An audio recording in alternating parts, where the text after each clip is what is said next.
Hey fam, I want you to like, share, and subscribe to our YouTube channel, youtube.com/Roland S. Martin. And don't forget to turn on your notifications. The New York Post is owned by Rupert Murdoch, the same man who employs white nationalists like Tucker Carlson on Fox News, which he also owns. The Post ran this cover yesterday. Representative Ilhan Omar, 9/11 was some people did something. The headline reads, here's your something.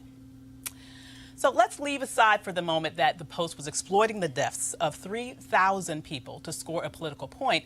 That's despicable on its own. The whole thing got going when Minnesota Congresswoman Omar said a while back that the Council on American Islamic Relations was founded after 9/11 because they recognized that some people did something and that all of us were starting to lose access to our civil liberties.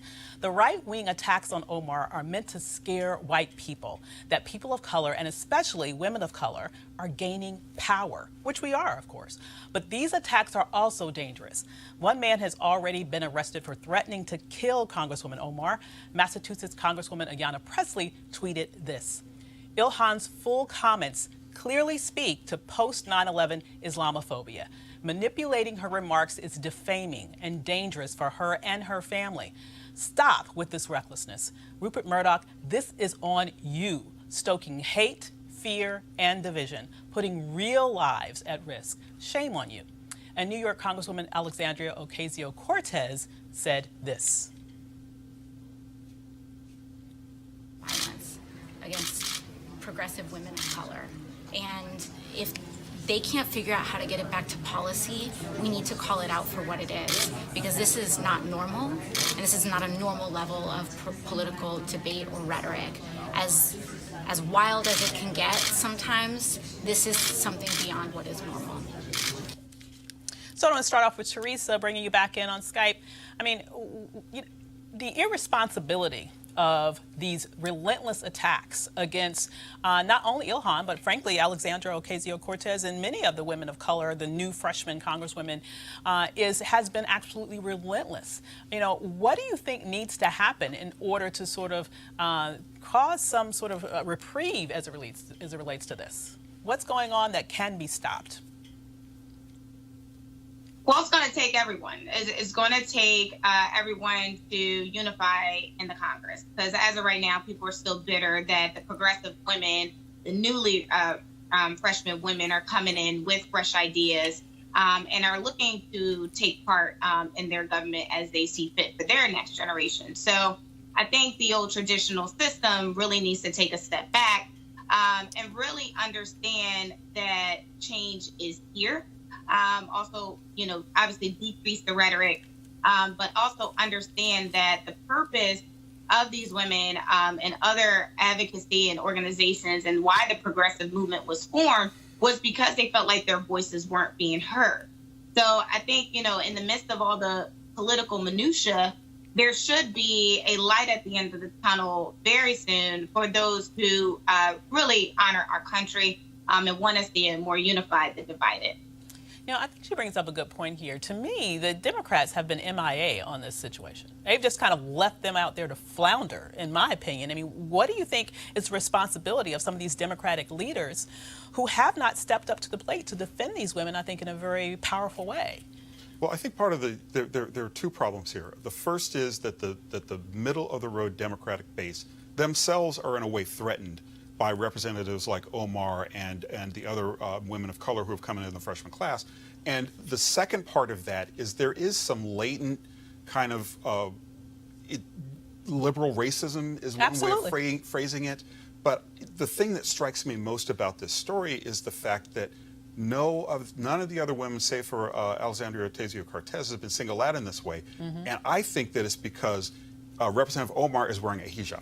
Yeah. It didn't happen. She's not the first Muslim to serve in Congress. Mm-hmm. Keith Ellison was. Right. She's not the first woman of color to serve in Congress. They've got Barbara Lee and some other women from California. Yeah. And even Auntie Maxine has been the subject of a lot of violent vitriol because she is a woman of color. But it's gone to a new level with Representative Omar because I think she has the temerity to wear a hijab and express her religion, you know, in something other than Christianity and a prayer at the beginning of the session. So I think the Democrats need to step up and step in and step behind her. Speaker Pelosi, first and foremost among them, she still may be a little salty because of what happened earlier on with her remarks about AIPAC with Representative Ilhan Omar.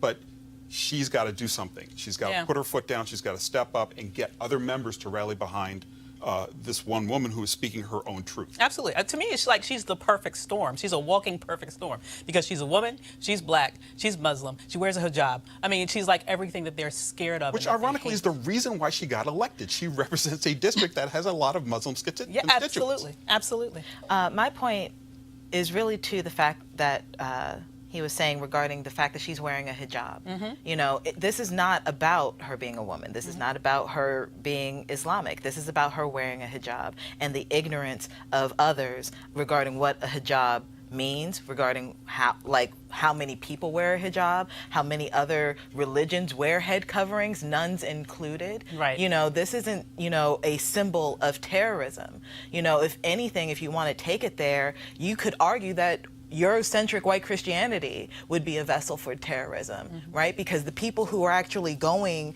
and doing these terrible things regarding the bombing of churches, to the shootings, to anything else, you know, they say in the name of Jesus. They say in the name of God, not the God of Allah and those who, you know. The Klan is a Christian organization. Exactly. Absolutely. You know, and if you're, keep that same energy for your own house. Yeah. Because this isn't, what Ilhan Omar is doing isn't what they're doing at all. She's not associated with a terrorist group. She's not associated with anything unpatriotic. She's associated with her district. She's representing her district. And it just so happens that the intersectionality of herself is what got her elected. But more importantly, she's representing a diverse district. And that's, just let her do her job. Absolutely. And she's not afraid of him. And she's not afraid of him. I think she really scares the heck out of him. All right, folks, back to our Roland Martin Unfiltered video in just one moment. So calling all HBCU alumni, students, and leaders, enter the Ford Motor Company HBCU Mobility Challenge and win $25,000 for your school. Building on their long-term support of HBCUs, Ford is looking to improve mobility in HBCU communities through innovative solutions. The winning program will receive a grant of up to $25,000 to implement their proposal. The deadline to apply has been extended to April 15th, that's Monday. So go to FGB.Life for more information and to apply. Ford goes further in our community. Now back to your Roland Martin Unfiltered video.